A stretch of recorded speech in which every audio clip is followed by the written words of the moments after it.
On today's episode, the Cubs continue their run of success. We catch up on some news and notes, including some updates on two Cubs infielders, plus a certain stat for review. That's all ahead on this Monday edition of Locked On Cubs.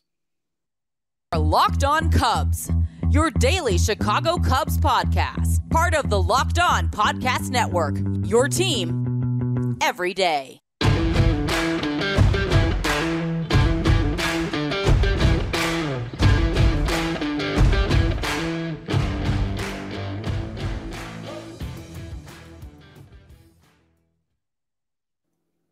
Welcome into Locked On Cubs alongside Sam Olber. I'm Matt Cozy. Pleased to be with you for a Monday episode as we begin another week of the MLB season. Only two more of these left on the slate, Sam, as the Cubs win 3 out of 4 against the Pirates.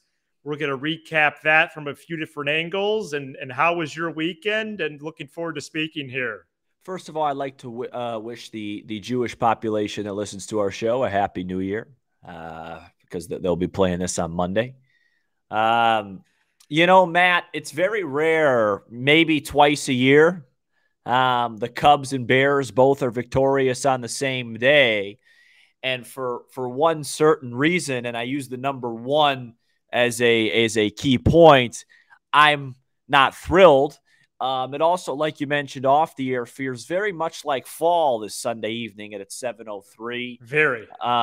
Which I don't particularly love. It's got a weird element to it, but things are good. The more I watch the Bears and the White Sox, the better I feel about our baseball team, and that's the Chicago Cubs, who had a 5-2 week. I don't really right now, if you were to give me 3 guesses every day to pick the exact lineup, I wouldn't even come close. And we're finding ways to win games, and we're seeing good things. And, as it pertains to this show, it's all good. Yeah, the Cubs had a dud on Saturday, but otherwise, we talked about that Thursday win. They won a close game on Friday, and then they really cruised on Sunday at PNC Park over there in Western PA. We're going to talk about the starting pitching this week. We're going to go over a few different things, but really they're taking advantage of this part of the schedule and continuing their really nice second half run. Yeah, and it's something that I've briefly discussed on this show that, when we look ahead to next year, you don't know what teams look like and things like that. But, you never want to – if you're a team going into the year and you don't know if you're going to be good, and I know people at home are saying, well, you never know. No. What I mean is this year it would have been a surprise to most people if the Cubs were playing meaningful baseball at this time. And a lot of things have to go your way when you're not that talented. Mm-hmm. And one of those things that has to go your way is you have to play teams at the right time. And the Cubs right now are showing you that when the schedule eases up, they've taken a couple series from the Marlins. They beat up a little bit here on Pittsburgh. They finished the year with 6 straight games against, those chili eaters in Cincinnati. And they're all meaningless games. It would have been interesting to see if they, instead of having that one gauntlet earlier in the year where they had to play 4 against the Dodgers and 3 against the Brewers and yada, yada, maybe they would have been able to add some more wins. Does it matter in the long term? No. But it's just something to keep an eye out for next year, because I do think next year, we've talked about, the Cubs are going to be one of those fringe teams, right? I think they're going to, if things go well, they're going to have a chance to compete. And hopefully they play teams at the right time, because it's, we're just throwing wins right now for no reason. They're probably going to get, to 70, 72 wins. Yeah. After Sunday's ball game, the Cubs have actually, like most teams, they have an off day on Monday, and they have 9 games remaining. They have 3 with the Phillies, and then I laugh because it's comical to me. 6 with the Reds, first at home, and then I want to see on the road. So you said they have 9 games left? That's it. Yeah, so they have 67 wins. They're probably going to win 5 of these 9. They're going to end up with 72 wins. I think their initial over-under was 73.5. Wow, so Vegas got it right. Yeah, Vegas got it absolutely right. Very interesting how these things play out. And it's just interesting because for most Cub fans, the season's probably been over since the deadline, right? And it's, even before that, but the deadline was really when people were like, okay, now we know who's on the team, who's not. And, they still got to play the games in September. Those games count. Well, that's why the second half has actually been quite impressive in my mind, and why I've enjoyed a lot of these games, because after Sunday's victory, they're 32-29 in the second half. Which is really, yeah, right. You're right. They played good teams out of the second half gate. Lately, it's been softer, but they actually did play good teams, They swept especially Philadelphia. in July. They swept Philadelphia. And that 32-29 record, Mateo, is supported by one of the best starting pitching staffs in baseball in the second half. Yeah. And I would like to definitely expand on that this week. I think they have one of the best ERAs. I think they're like third or fourth. That's true. In the end, whatever it is. I mean, Steele pitched like Koufax in the second half. When we break down this series, I mean, Adrian Sampson, at what point do you give the guy? At what point does Sampson deserve some sort of free meal at Chicago Cut or something?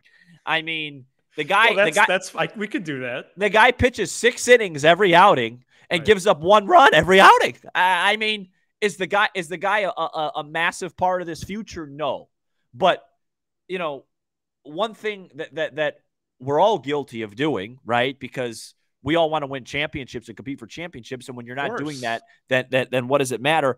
But like these innings, somebody's got to pitch, right? Somebody's got to keep you from being embarrassing.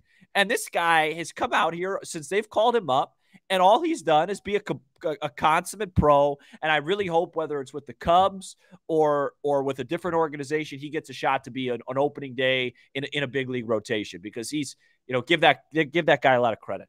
At one point, he had 19 pitches through 3 innings today. I mean, he's just been awesome. I mean, and by the way, during the stretch, he beat DeGrom. Yep. And who did he beat? He beat another really good pitcher, Alcantara. We went over it last Sunday, but I'm having a brain freeze. I mean, this guy's been awesome, and God bless him. I think it was Burns, Rodon, and DeGrom or something. Yeah, something like that. That's what it was. I'm pulling up his ERA on the camp. The guy's got a 3.23 ERA. Well, here's the thing about Thompson comes in, piggybacks again, looks sharp.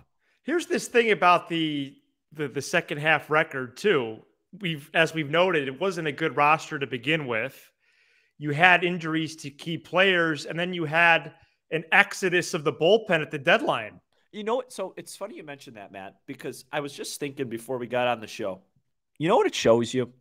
And again, you have to take it with a grain of salt, because these were not meaningful games. It's a lot different when pressure's on and people are watching. Sure. But it just shows you how random the bullpen is. You get rid of Efros. You get rid of Givens. You get rid of Robertson. You get rid of Chris Martin, who, by the way, has been absolutely outstanding for the Dodgers. And you replace them with nothing, and you go on a stretch where you're 32-29 or something along those lines since you traded those guys. It just shows you that the bullpen is such an arbitrary part of the game. You can't win when you have a bad bullpen. And if they start next year and everything looks great and they blow the first 3 of the first 5 games out of the bullpen, I'm going to be screaming and crying. But I think it's just the hardest thing in baseball to predict. I mean, we close games, and part of it, though, man, is because the pressure's low. So it's like, okay, Jared Hughes, that's an old reliever for the Pirates. Brandon Hughes comes in and in a 1-run game or whatever, and it's September. It's like, whatever, we'll see what happens. If he does that and it's opening day, you're facing Milwaukee, it's 3-2, bottom 9, nobody on, nobody out. I'm going to, my hands are going to be shaking, and so are his. But there is a little bit of a randomness element to it where it's like, there is. Kind of shows you, hey, you can win games without these studs in the bullpen. So one last note here, because the 32-29 record over a 162 game slate translates to about 85, 86 wins. Right, which is probably where they're going to be next year, right around there. It's exciting. Yeah, okay. I would use a different adjective. Exciting's a verb? No. Excited is a verb. Well, maybe to be excited, yeah. Yeah. But it's exciting. What's that grammatical term? I believe it's an adjective. Okay. It's a description. I would say, Sam, verb is an action word. Yeah. I would say it's Don't cool. say intriguing for the love of. I wasn't going to say that. I would say it's pretty cool. It's cool. Yeah, I don't think it's exciting. You know why it's cool? Because they're close to competing. What am I excited that they're 32-29 since a break? I didn't know that until an hour ago. It's cool. That's yeah. right. I'm excited about March 30th of 2023 when those cheese pickers stop at the Brat Stop and then come into Wrigley Field. Corbin Burns gets rocked on opening day. That's exciting. That is exciting, and that's good. We're gonna get excited for the offseason. We're gonna get more. We're gonna get more into Cubs Pirates coming up next. But first, these days, every new potential hire can feel like a high stakes wager for your small business. You want to be 100% certain that you have access to the best qualified candidates available. That's why you have to check out LinkedIn Jobs. LinkedIn Jobs helps find the right people for your team faster and for free. And this time of the year, you can add your job to your LinkedIn profile to spread the word that you're hiring. They also have simple tools like screening questions that make it easy to focus on candidates with just the right skills and experience, so you could quickly prioritize who you'd like to interview and hire. It's why small businesses rate LinkedIn Jobs #1 in delivering quality hires versus leading competitors. Post your job for free at linkedin.com/LockedOnMLB. That's linkedin.com/LockedOnMLB to post your job for free. Terms and conditions apply. LinkedIn's a great site. I got to change my profile picture on there. My headline picture, it's not a good look for me. I've had fantastic success with LinkedIn, and another one of our great partners, Built Bar, Matthew, finally sent. What about them? They sent. I don't know if you got it, but I got my package today. I got raspberry, coconut, and cookies and cream. I've only tried the raspberry so far, and may I say it was outstanding. Yeah, I will be reporting my first reviews on Tuesday's show, as I did get the box as well over the weekend. Really good, and I'm excited to try that. So yeah, the first reviews are in from Sam, and it's positive. Yeah, so we're very excited. Wish I could say the same about the guy under center at the lakefront, but that's neither here nor there. Hopefully people are playing bingo here. I'm starting to get some favorites on Twitter or likes on Twitter from Bears content. No, from your people. Really? Like some people you coach with or teach with, and I like it. Oh, that's great. Yeah. Well, they like you a lot. Well, I hope so. They want to meet you soon. Well, I like to meet them. All I do is talk over and annoy their colleague. Okay.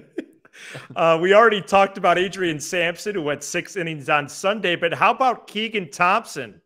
2 more scoreless innings out of the bullpen.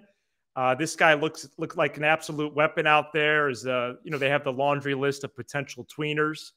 My guess would be Thompson throws 2 or 3 more times, probably in that same role, right? Let's power rank the tweeners going into next year. Oh my gosh! Okay. I'll lay it up for you. Let's do it. Here, not in any order. Here are the guys we're going to be ranking. Okay, let's throw Wisniewski in there, even though there's a good chance he'd be a starter. I would throw him in. And no, Matt, I'm not putting in Assad. Okay. No. Wisniewski, Alzolay, Thompson, Leiter Jr. and Sampson 5. You put. I feel like Sampson's more of a starter or not guy. Okay. But okay, we can put him in. Put him in. That's fine. I think we should put him in. Yeah. For me, I think Thompson's the #1 guy as a tweener. Now, I think Wisniewski's more likely to be a starter. I still just think Alzolay has so much work to do figuring out left-handers. Alzolay's got the most electric stuff. I still think Alzolay has a chance to be like a late inning, 1-inning reliever. So I would rate Thompson #1 as the best tweener. Then I'd probably go Wisniewski. Then I'd probably go Leiter Jr., then Alzolay, because I still think he's more meant for 1 inning and a lot of righties. And then I don't think that's a role for Sampson, so I'll put him 5th. How about you? I'm going to go Thompson #1. I think it's a clear #1. Yeah, man, he's so much better in that spot. He's so much better. And just to clarify to our listeners, we're not ranking who's the best pitcher. We're ranking who's the best fit for this 2-3 inning piggyback role. I'm going to go Thompson 1. Yeah. Leiter Jr. 2. Yeah, I've convinced you on him, haven't I? Yeah. He's not a 1-inning guy at all. Kind of looks like Roger Clemens kind of out of the bullpen, doesn't he? No, I'm joking. You get some length out of him. Great. Here's Collinsworth and Mike Tirico doing the Sunday night game. What happened to Al Michael? He went to Amazon. Oh, does he call those Thursday night games? Yeah, him and Curb Street. I'm getting off topic. Okay. Sorry. So Thompson, Leiter, Alzolay. Yeah. Alzolay, excuse me. Yeah, I don't know what it's like. I don't know how to pronounce Sampson, Wisniewski. So because you want Wisniewski to be in the starting rotation. I do. Yeah, and that's fair. And he's going to fit. He's going to fit real well behind Hendricks, a revitalized Hendricks. We'll have some. And by the way, we're going to have some episodes on Hendricks, and we're also going to do an episode. I read about this story today, and I was going to ask you if we could talk about it on the show, but I know your answer would probably be, "Hey, we have so much time in the offseason." We will have a full episode dedicated to the Cubs core and evaluating their season. Yeah, of course. No, I wrote that down today, actually. Yeah, I think there's some really interesting stuff there. Even some potential buy low candidates. Whoa, that is. I haven't heard that yet. Yeah, sometimes that's interesting. Hey, no more Iowa shirts on the show. Go ahead. So Nico Hoerner returned on Sunday in the Cubs' victory over the Pirates. Good to see him, Sam. He did not play defensively. He did DH, but it's good to see him for these final 9 games. It's just good to see him finish the year healthy. It doesn't look like that we're going to have the same fate with Suzuki. I'd like to see him. There's some things too I'll be watching this next week with Hoerner's swing. Because I think before he got injured, and I watched his swings a little bit today, his swing looks a little like jaggedy. I don't know. It just doesn't look as sharp. So I'll be watching that. Be awesome to see him get hot and find a way to hit 300, because we haven't had a guy hit 300 in a long time. Well, I think he's just a little bit slower through the zone right now. It would be great to be in the 290s at least. Even before he got hurt, though, he wasn't hitting the ball as well as solid. So, I'd like to see him finish the year strong, and I still think, him and he's been one of the 2 biggest bright spots of the season. And finally, the last part to unpack from this series, Sam, Patrick Wisdom hit 3 home runs this week. Now has 25 on the season. What is that? 53 as a Cub? Yes. He's 28 last year. His contract auto renews for 2023. He's not arbitration eligible yet. So he would still be, aside from maybe the Cubs bumping him up a little bit on a minimum salary deal. Good to see him have a nice week. And I know we've evaluated his potential value to a Cubs team in 2023. Yeah. I think it's actually one of the most difficult things to do for any positional player. But he's at the very least a playable guy that offers power. I think he has 53 home runs now in 235 games as a Cub. So that's about a season and a half. So he's, it's pretty much he's pretty much been a 30 home run pace guy. Yes. Maybe even a little more than that. His 162 game average over his career is actually 33 home runs. They need power. They need somebody to play third. His third base defense greatly regressed as the season proceeded and went on. He is a part of a long list of guys that I don't know what the Cubs are going to do with. Right. It just depends what they prioritize. Do they prioritize getting Correa and then moving Hoerner to second, so then there's a spot open at third, or do they put a guy like that at third and then Wisdom doesn't have a spot? It sounds like, and we'll talk about this later in the week, that Ross likes Mervis at first base. So, there's probably not a spot for Wisdom at first. There's a lot of questions. He's cheap. He could hit 30 home runs if he stays healthy. Can you stick him at the bottom of the order? I don't know. It'll be very interesting to see what the future holds for Patrick Wisdom in a Cub uniform. I think it's a total coin flip. To a similar theme that we've gone through throughout the show, I'm going to reveal a specific stat about the Cubs' record with specific deficits in games as we wrap up right after this. All right, we're back here on Locked On Cubs, your first listen every day. Thanks for being with us for a Monday episode. The Cubs, Sam, have had 85 games decided by 2 runs or less, which is the most in Major League Baseball. Most in baseball. The Cubs own a 39-46 record in those games. Not terrible. And in one-run only games, they've played 50 of those, which is third most. And their record in that? Or do you not have that? I don't have that. Okay. But 86 is it's so many. Yeah, and it's not really a bad or a good thing. It's more of a middle ground. Yeah, I think early in the year they had some really bad luck with some one-run games. Right. They just did. There's the balls going. And I remember a particular game against the Sox at Wrigley Field that you would, with lineouts and this. Oh, was that the game in the rain? No, I think it was the game after. I think it was. Okay. I think it was Lucas Giolito v. Hendricks, I believe, was the matchup. And Nico Hoerner took Giolito deep that night, and so did actually Wisdom hit a homer. Speaking of, but I just think that they have to manage better. They have to do the little things better early next year, and I say early because the fans aren't going to have patience.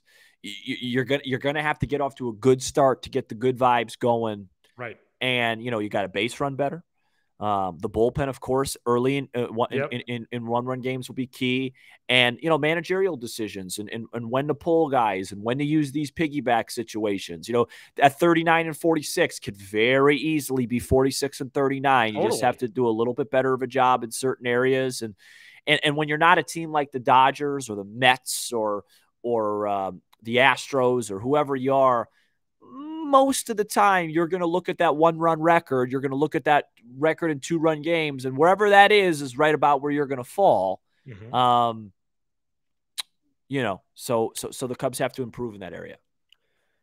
I feel with 1- and 2-run games, the top part of the list is managing and the bullpen, and I actually think that is fair. And situational hitting too. Yeah, I think those aren't reaches. I think it's definitely valid. I do wonder if you look back at the opponents in let's just say April, for example, those 25 games or whatever it was, how many of those games, what percentage of the 1- and 2-run games happened that early and against what opposition? Right. Because that's going to be something that if you add a couple stars, if you add or improve around the margins, I believe that's going to just organically get better. And I know it's easy to say, but I really believe it. I agree with you. And you coach the game. I don't. So I'll go to you on defer to you in that situation. Here's a fun one, Matt. If I told you April 27th or May 6th that we would finish the year, we'd be doing a show in mid-September and we'd have the same record as the Angels, you'd feel pretty good about that, wouldn't you? Yes. Yeah, well, too bad they completely fell off, huh? Yeah, they had a lot of hype. We're the same record, 67-86, 19 under. That's pretty wild. Wild. Hey, you know who else won by one score today? That was the Bears. Yeah. Who defeated the Texans. And I will say, you got to give me credit, folks. I'm 2-0 on bets. Bet online. I got where the Bears. Game starts. I got the Bears at 2.5 on Wednesday. I said if you can get them at 2.5, take them. Wow, really? And I'm not proud of it. And a lot of chatter after this ball game about Justin Fields. Is he the quarterback moving forward? 312-834-4634. Hey, we talked about this before the show. What he's supposed to say is he any good? Leave us a voicemail. Okay. I may have forgotten the line. That's what you're supposed to do, because now people might actually come. It might be a Bears show. We might steal some listeners. Whoops. Oh, no. And the answer is not great. Bears open up a little odd at +2.5 at New York. Kind of a trap line. I'd wait for that thing to hop up to 3 if you want to take a stab at that. And real quick, Matt, we play the Phillies this week? Yeah, Tuesday, Wednesday, Thursday. And do we have any lines on those ball games? I don't believe so. Yeah, we're going to get to those on Tuesday's show. Okay. Including the pitching matchups. Because I like to see Stroman shove against Philadelphia. Oh, it'd be great. The city of brotherly love. And, if Harper's, standing a little close to the plate, All right, easy, Big Ran. All right, sorry. Be sure to hit that subscribe button for Locked On Cubs. The big series for Philly, by the way. And smash the like button on all your favorite Locked On Cubs content, Apple, Spotify, wherever you get your pods. Jeez. And remember, you could drop us a text 312-834-4634. Thanks for making Locked On Cubs your first listen every day. How about your second? Locked On MLB and the Game to Game podcast, as MLB is indeed in the stretch run. There's still a lot of races going on, especially for both wild cards. It is 3 important games for the Phillies this week at the friendly confines. For Sam Olber, I'm Matt Cozy. This is Locked On Cubs.